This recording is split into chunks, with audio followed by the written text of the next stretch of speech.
chapitre 5, donc l'éloge de sa femme, toujours de Rav Menachem Beros.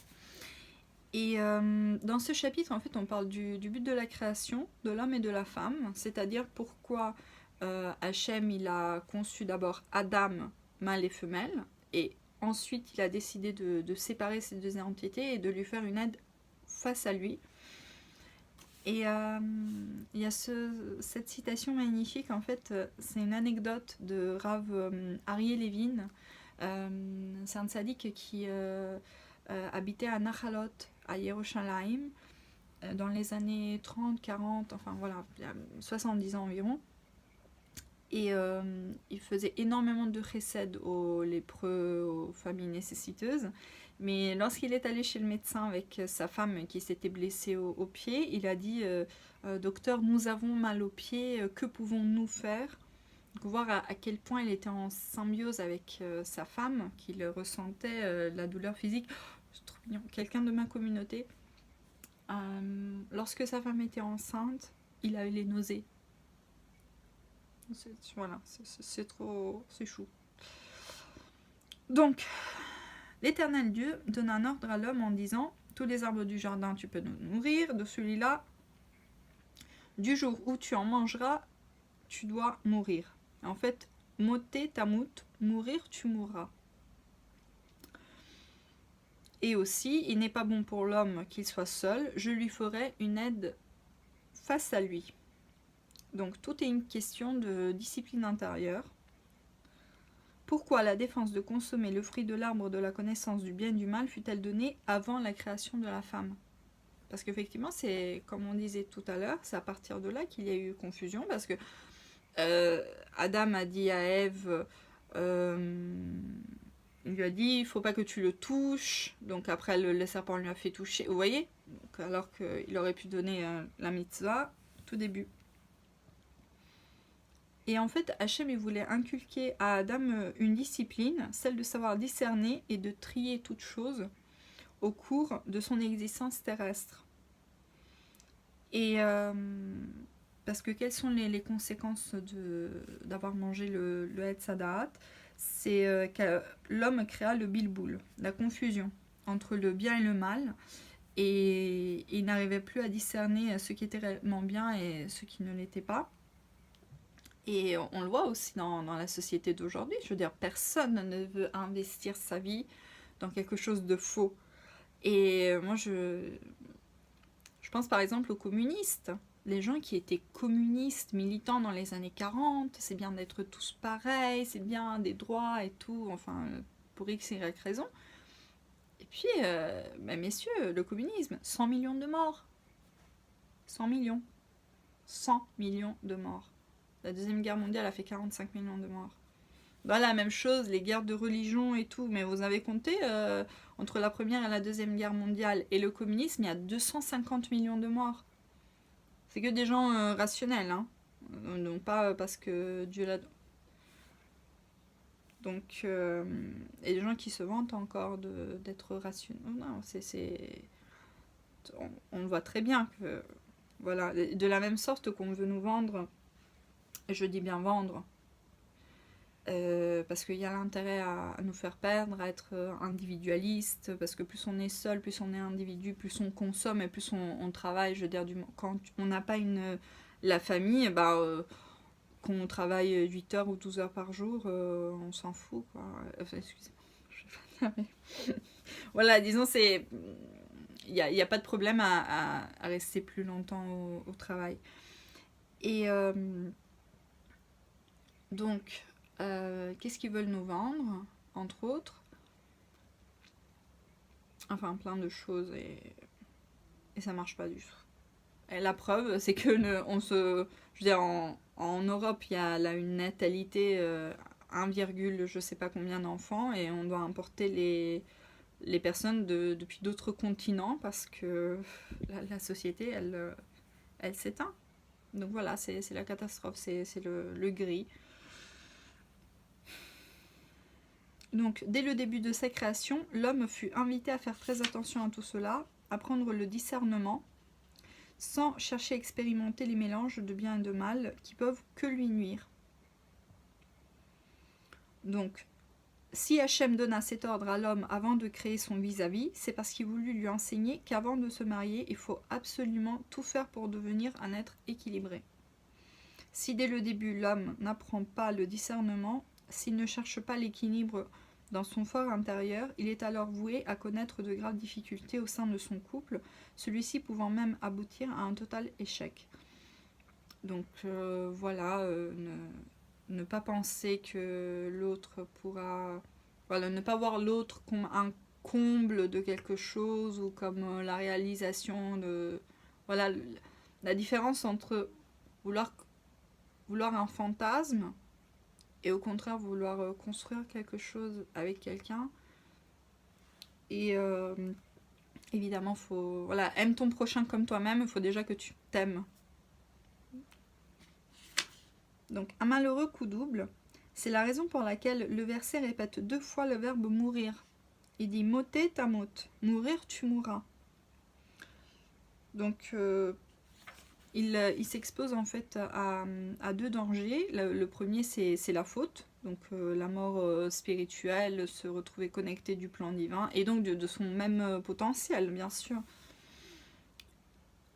Et la seconde mort, évidemment, c'est celle du couple. Lorsqu'il y a des fluctuations extrêmes, un déséquilibre profond, ça entraîne les ruptures, ou le contraire, on fait une colocation.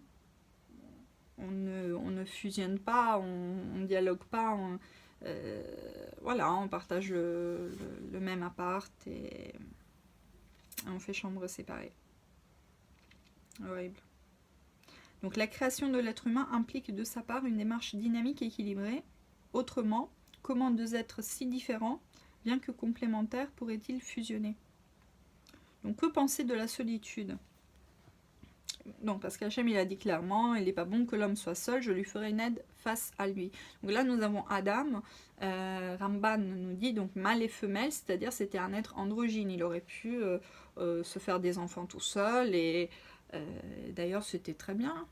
Voilà, on a tout de suite, on est avec notre moitié tout le temps, on fait pas, il n'y a pas à devoir la rechercher et tout ça, tout ça. Mais Hachem il a dit que c'est pas bon pour l'homme d'être seul. En fait, il n'est pas bon que l'homme soit seul. Donc avec un grand H. C'est-à-dire que de façon générale, il n'est pas bon pour le monde entier qu'un homme soit seul. Parce que si l'homme s'élève spirituellement, l'univers entier se lèvera avec lui. Mais s'il s'abîme, l'univers entier s'abîme avec lui. Donc là, on parle de l'homme avec un grand H. Donc voilà, là on parlait tout à l'heure des guerres et des morts.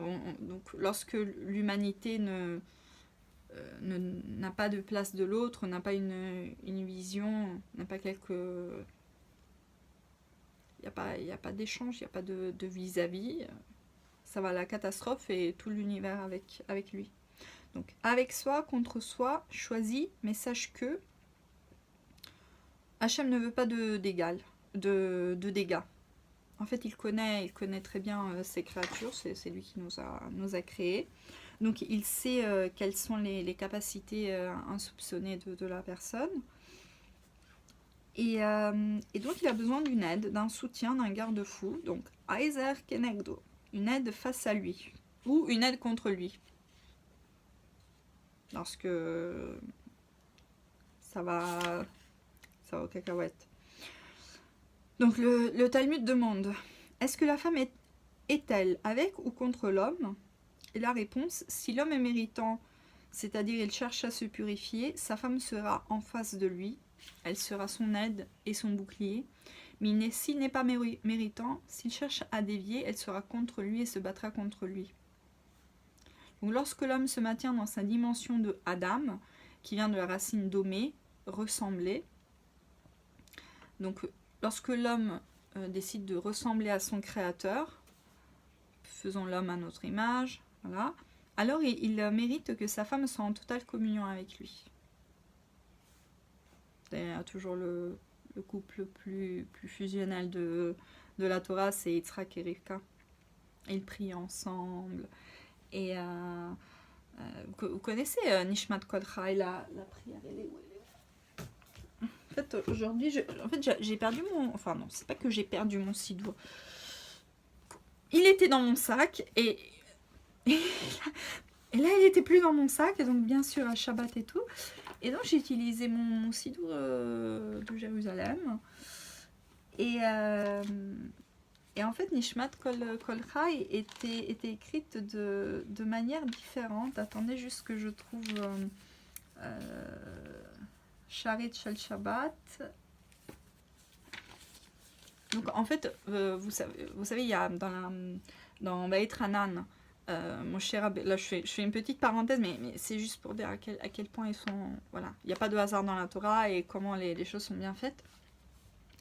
En fait, mon cher Rabbeinu, il fait la fameuse Shira, donc 515 prières pour pouvoir rentrer en Eretz Israël. Donc à savoir que le pauvre Moshe Rabbeinu n'est pas rentré en Eretz Israël et nous on est là en train de méditer. Est-ce que Tel Aviv, Elat, Haïfa, Yerushalayim... Non mais on se rend pas compte de...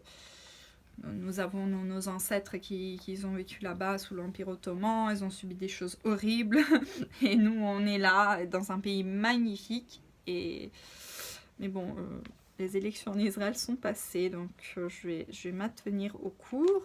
Et la petite parenthèse de Nishmat Kol Chai, c'est qu'en fait, d'où il savait, Moshe Rabbeinu, qu'il fallait 515 prières. Justement, dans Nishmat Kol Chai, il y a 515 mots. Et Sharit Shel Shabbat, c'est là. Et en fait, c'est Yitzhak et Rivka qui ont composé cette prière. Parce qu'il y a une partie où on parle du chant de la mer. Donc évidemment on pense au cantique de la mer. Mais c'est pas ça.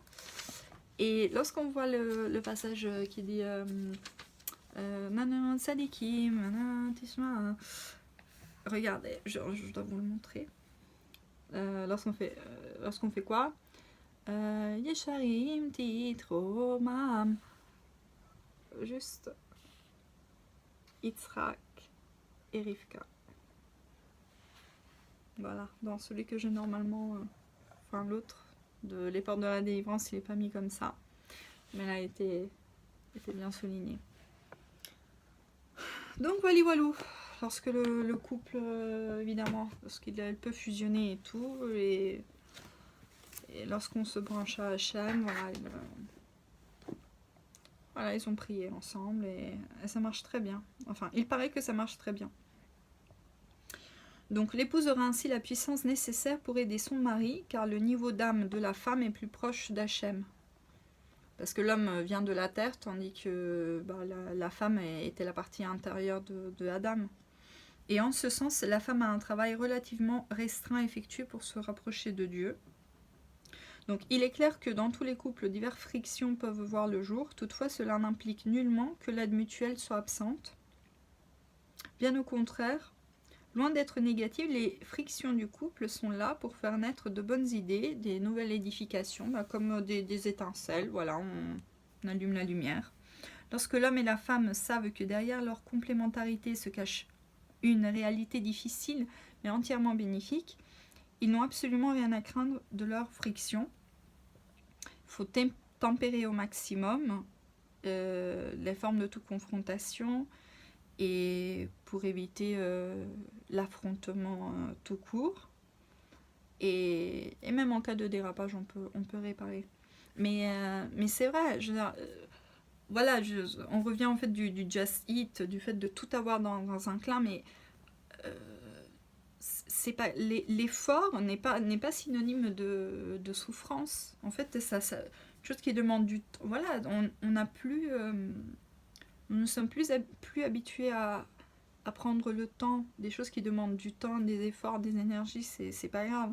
Après, évidemment, ça doit être dans un cadre bien précis. Je veux dire, là on parle quand même du couple, du mariage, de l'engagement. Voilà, c'est pas, on sait pas trop. Hein.